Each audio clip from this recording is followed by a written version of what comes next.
What about you, Ellie? I'm curious to know how you juggle resting with your day job, because obviously it's a bit more complicated when you're working a 9 to 5 or a 12 till 9 as yours is. Yeah, I quite like working 12 till 9.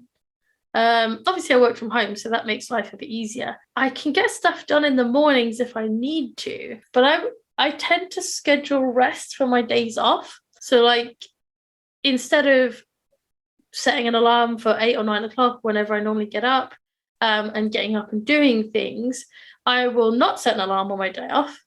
I will get up when I naturally wake up, which tends to be about 8 or 9 anyway. I don't get up very late, but it's the psychology behind it of not having the alarm makes a difference. And then I will spend the morning doing whatever I fancy doing.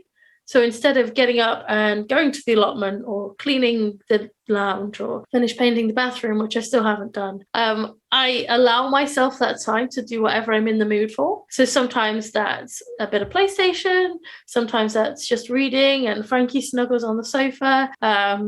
Sometimes I do get up and I'm in the mood to clean, and so I do clean, or do other chores, but it's the lack of pressure of having to do stuff. Generally speaking, I tend to put laundry on because hearing the washing machine in the background I find very peaceful. But that's just me.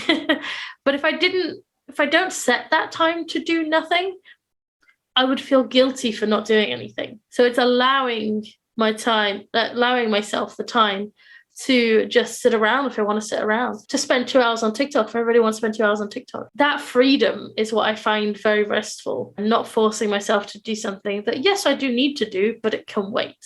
And even on those days when I do that, I often do end up doing a lot more in the afternoon because I feel more rested. I'll do some writing, obviously interview stuff or podcast stuff and bits and pieces, but there's no pressure to do that.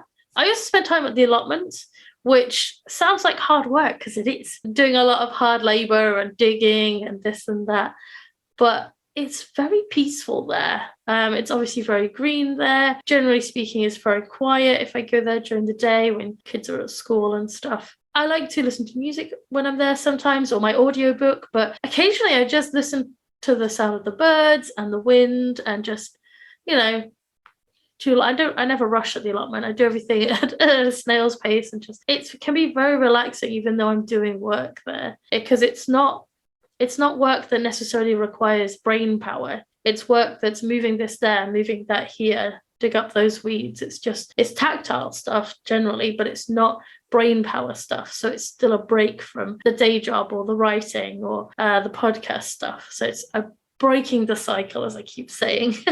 And also stuff like gardening, particularly if you're digging up like a particularly aggressive weed, it can be quite a good form of exercise. So it's a simple way to factor that into your day as well. It is. I tell you what, I do a lot of steps at the allotment and also do a lot of like lifting. I've got muscles now, just so you're aware.